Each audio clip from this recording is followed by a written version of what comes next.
ClancyPasta presents My Best Friend is a Parakeet, written by Almondumber.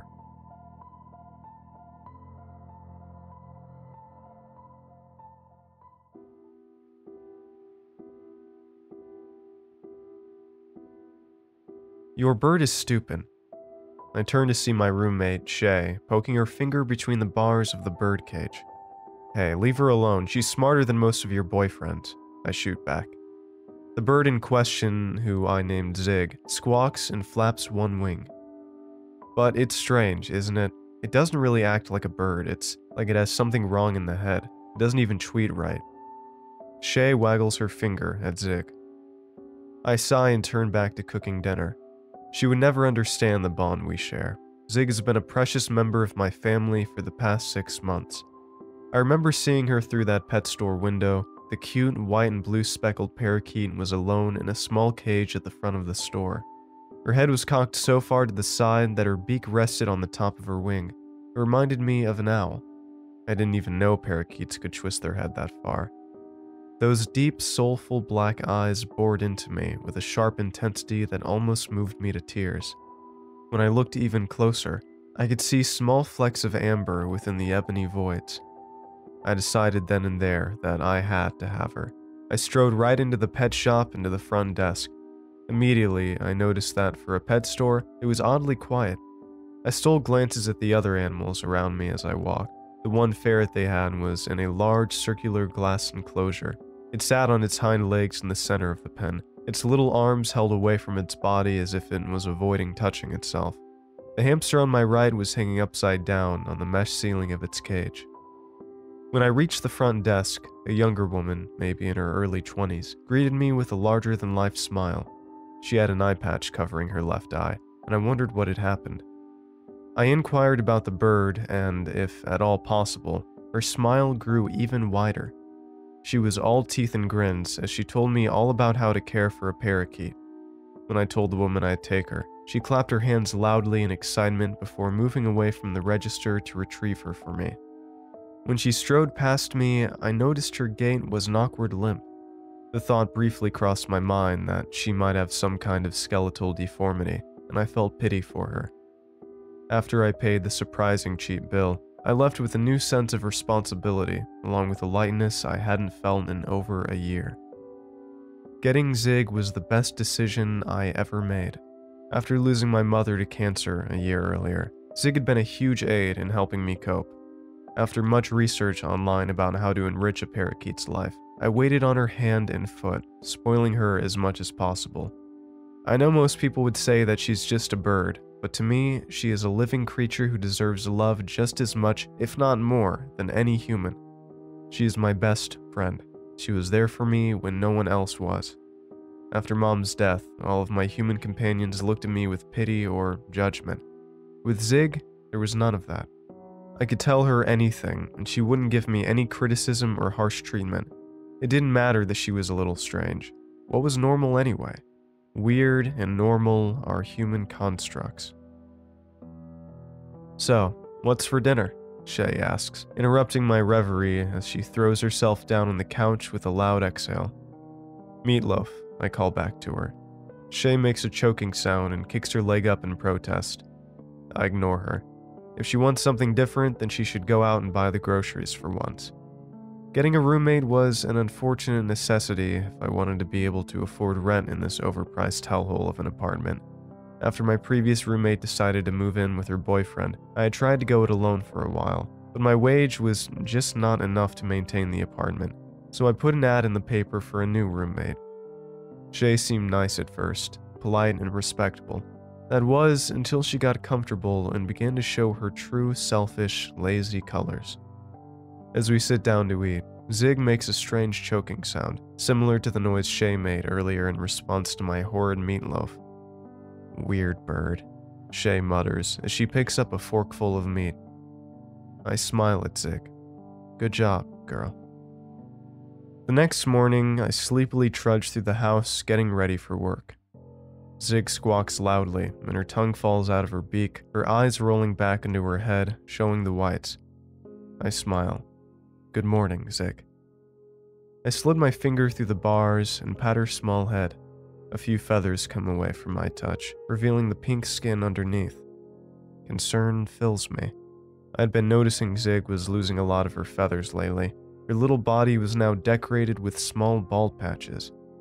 I wondered if she was plucking them out. I read somewhere that when a bird is stressed, they sometimes pluck their own feathers. I would have to look more into that after work. I waved to Zig, and she flaps her wings unevenly, one of her talons gripping her perch at an awkward angle. Work drags on as usual. My coworkers greet me with large, fake smiles that never fail to sicken me with every passing day. I put in my earphones so I don't have to listen to their incessant gossip. When I finally open the door to my apartment later that evening, my gaze immediately finds the couch, and then I promptly shut the door again. I let out a frustrated breath and pinched the bridge of my nose. Shay is making out with some guy yet again. The two were so locked together that they didn't even notice the door opening. We have a rule about bringing boys home. If you did, there was to be no fooling around in the living areas. But Shay seemed to think this rule didn't apply to her. Sighing deeply, I walk over to the window and give it a loud knock. I hear startled gasps from inside, followed by the rustling of clothes. I go to wait in front of the door, my arms crossed over my chest. A minute later, the front door clicks open to reveal a disheveled Shay smiling guiltily. "Sorry," she offers, trying to smooth out her tangled hair. I shrug and head inside.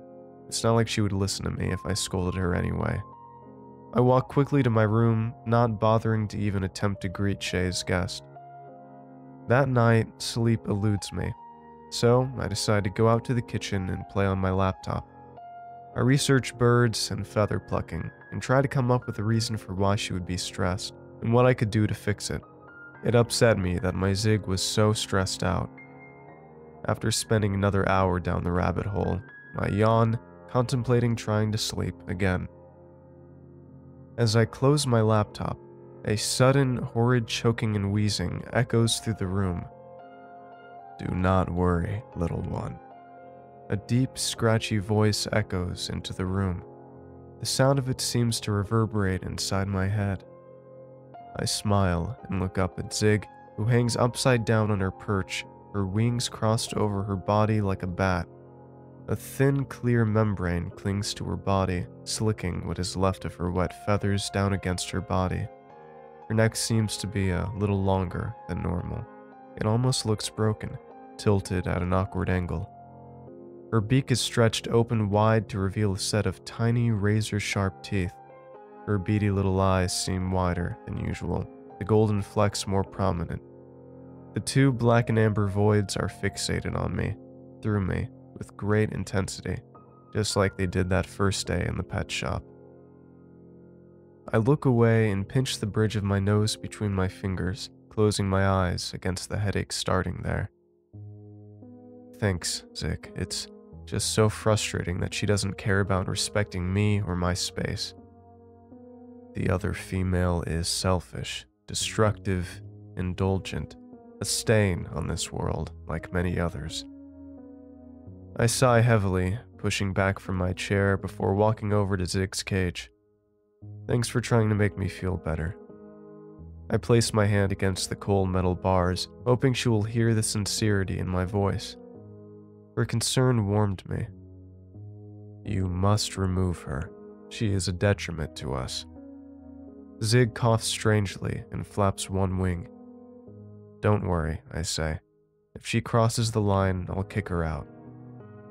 "Too lenient, little one. Too lenient. She must pay the price for dishonoring me."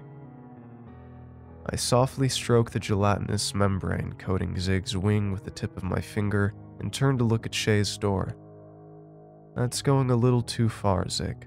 Don't worry, I have this handled." Zig gazes up at me from her upside-down position, one glowing amber eye drifting off to look down the hallway towards Shay's door. "For now, I shall allow you to be lenient. However, as the time for me to evolve approaches, I shall take matters into my own hands, little one." I turn from the cage and go to collect my laptop, suddenly feeling exhausted, my headache worsening with the booming of Zig's voice in my head. As much as I loved talking to her, I needed some rest. Alright, Zig, I'll let you handle it if it goes too far. I head off to bed with a slight smile on my face. Zig always has my back.